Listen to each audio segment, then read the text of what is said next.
Yeah, this is day two of what we began yesterday as regards Nigerian inflation and now the impact of the CBN with the use of MPR in the past 19 months does not seem to make a significant effect in curbing the inflation in Nigeria.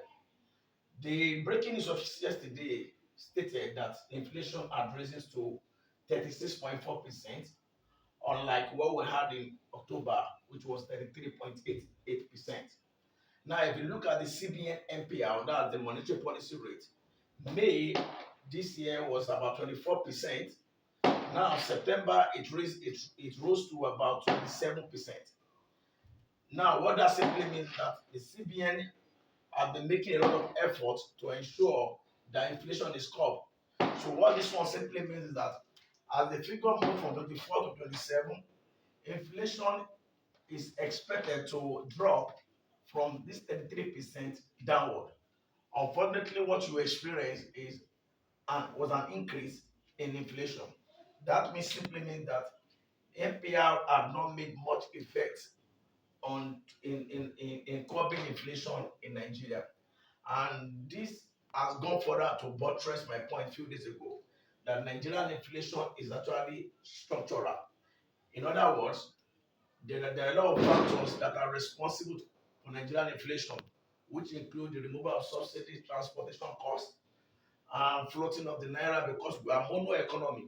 So floating of the naira, which simply means that the price of imported good will be affected, and all these are responsible for the challenge we face. Now, the summary of the whole problem is this: inflation keeps rising, NPR has not made much impact.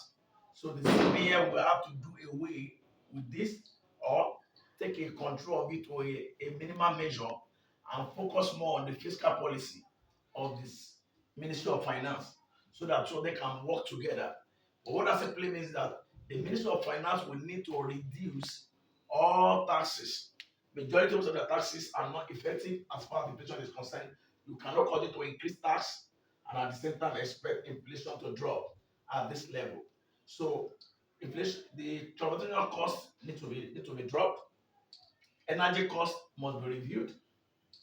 But our stand on floating of the naira needs to also review drop as well, and the challenge with the subsidy removal also need to be curbed. With that, you can have an effective change in the monetary policy and fiscal policy. Then inflation can drop a little. I think that's all for now. Thank you.